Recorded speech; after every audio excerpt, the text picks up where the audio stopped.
ഇന്നിപ്പോൾ ഞാനിവിടെ ഇഡ്ഡലി എങ്ങനെ ഉണ്ടാക്കുന്നു എന്നാണ് കാണിക്കാൻ പോണത്.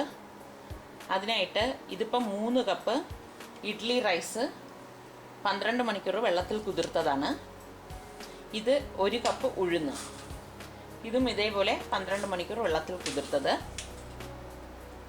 1 ടേബിൾ സ്പൂൺ ഉലുവ, ഇതും വെള്ളത്തിൽ കുതിർത്ത് വെച്ചിരിക്കുന്നതാണ്. ഇനി ഇതെങ്ങനെ ഇത് അരച്ചെടുക്കാമെന്ന് നോക്കാം. ഇതിപ്പം 3 കപ്പ് ഇഡ്ഡലി റൈസ്, 1 കപ്പ് ഉഴുന്ന്, 1 ടേബിൾ സ്പൂൺ ഉലുവ. ആദ്യം എടുത്തു വച്ചിരിക്കുന്ന ഉഴുന്നാണ് ആട്ടുന്നത്. അതിന് വേണ്ടി ഗ്രൈൻഡർ ഓൺ ചെയ്തിട്ട് 1 സ്പൂൺ ഉഴുന്ന് വീതം കുറേശ്ശെ ഇട്ട് കൊടുക്കുക. എല്ലാം കൂടി ഒരുമിച്ചിട്ട് കൊടുക്കരുത്, ഓരോ സ്പൂണ് കുറേശ്ശെ കുറേശ്ശെ ഇട്ട് കൊടുക്കുക.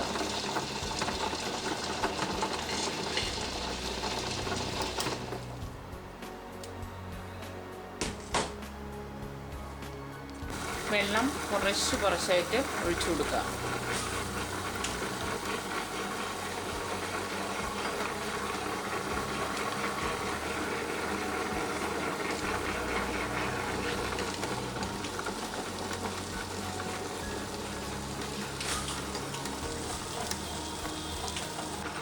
ഇതിലേക്ക് ഇതിപ്പോൾ ഒരു 3-4 ടേബിൾ സ്പൂൺ വെള്ളം മാത്രമേ ഞാൻ ഇത് ആഡ് ചെയ്തിട്ടുള്ളൂ. ഇതിലേക്ക് നമ്മൾ എടുത്തു വച്ചിരിക്കുന്ന ഉലുവ ചേർത്ത് കൊടുക്കാം.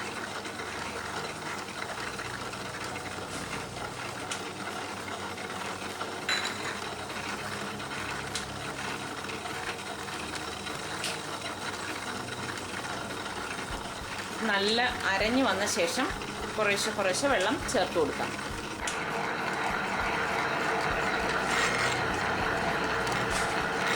ഇതിപ്പോൾ ഒരു 1/4 കപ്പ് വെള്ളം നമ്മൾ ഇതിലേക്ക് ഒഴിച്ചു കൊടുക്കുകയാണ്. നല്ല ഫൈനായിട്ട് ഇനി അരച്ചെടുക്കാം. ഇതിപ്പോൾ എല്ലാം നല്ലതുപോലെ അരഞ്ഞിട്ടുണ്ട്. നമുക്ക് ഓഫ് ചെയ്തിട്ട് ഇതിൽ നിന്നും മാറ്റാം. നല്ല ഈ ഒരു പരുവത്തിൽ കട്ടിക്ക് വന്നിട്ടുണ്ട്. ഈ മാവ് നമുക്ക് പാത്രത്തിലേക്ക് ഒഴിച്ച് മാറ്റി വെക്കാം. ഇതിപ്പം ഉഴുന്നരച്ചത് നമ്മളൊരു ബൗളിലേക്ക് മാറ്റിയിട്ടുണ്ട്.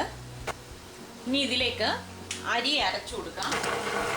ഇതുപോലെ തന്നെ ഓരോ സ്പൂൺ ഇട്ടിട്ട് നോക്കുക.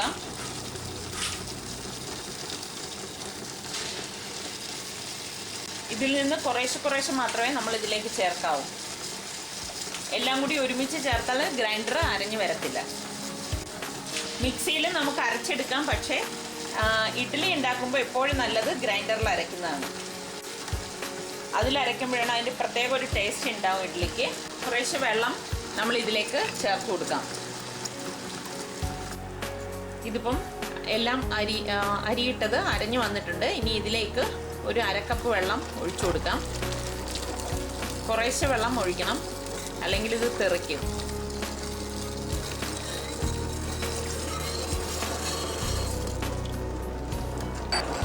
ഇതിപ്പോൾ അരഞ്ഞിട്ടുണ്ട്. ഇനി ഇത് നമുക്ക് ഈ ഉഴുന്നാട്ടി വെച്ചതിൻ്റെ മീതെ ഒഴിച്ചു കൊടുക്കാം. ഇതിപ്പോൾ ഉഴുന്നാട്ടി വെച്ചിരിക്കുന്നതിൻ്റെ മീതെ ഈ അരി ആട്ടിയത് ഒഴിച്ചു കൊടുത്ത് ഇളക്കി കൊടുക്കാം. നന്നായി മിക്സ് ചെയ്ത് കൊടുക്കുക. ഇതിപ്പം ഈ മാവ് പൊങ്ങാനായിട്ട് 8 മുതൽ 10 മണിക്കൂർ വരെ വെച്ചേക്കാം.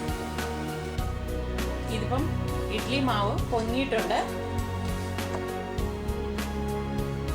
ഇപ്പം നമ്മൾ ആട്ടി വെച്ചതിൻ്റെ ഡബിളായിട്ടുണ്ട് ഈ മാവ്. ഇനി ഇത് എങ്ങനെ കലക്കി ചുടുന്നെന്ന് നോക്കാം. നന്നായി മിക്സ് ചെയ്ത് കൊടുക്കുക. ഇത് നന്നായിട്ട് പൊങ്ങി വന്നിട്ടുണ്ട്.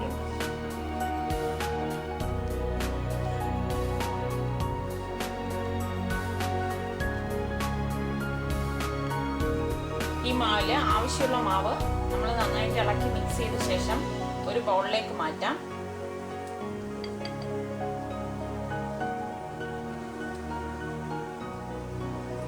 മാറ്റിയിട്ട്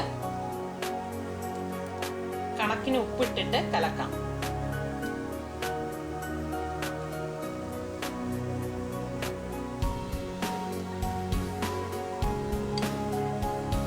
ആവശ്യത്തിനുള്ള ഉപ്പിട്ട് കൊടുക്കാം.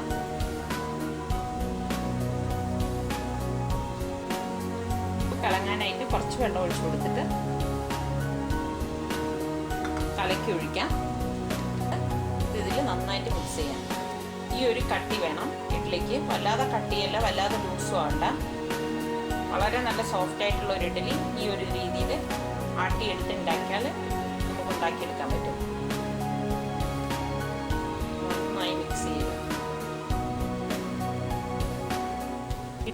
ഇഡ്ഡലി മൗൾഡിലേക്ക് കുറച്ച് എണ്ണ ഒഴിച്ചിട്ട് എണ്ണ സ്പ്രെഡ് ചെയ്ത് കൊടുക്കാം.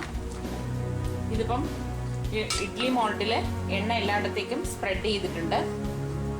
ഇനി ഇത് ഇഡ്ഡലി പാത്രത്തിലേക്ക് വെള്ളം വെച്ചിട്ട് വെള്ളം തിളയ്ക്കുമ്പോഴേക്ക് ഈ മോൾഡ് വെച്ചിട്ട് ഇതിലേക്ക് മാവ് ഒഴിച്ചു കൊടുക്കാം.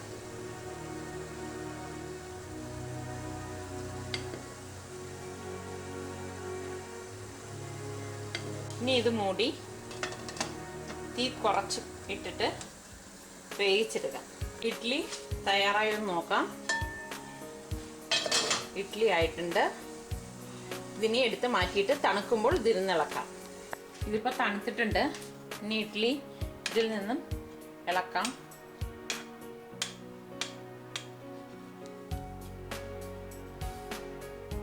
നല്ല സോഫ്റ്റ് ആയിട്ടുള്ള ഒരു ഇഡ്ഡലിയാണിത്. എല്ലാവരും ഇതുപോലെ ട്രൈ ചെയ്ത് നോക്കുക. ഇഷ്ടമായെങ്കിൽ സബ്സ്ക്രൈബ് ചെയ്യുക. വളരെ സോഫ്റ്റ് ആയിട്ടുള്ള ഒരു ഇഡ്ഡലിയാണ്.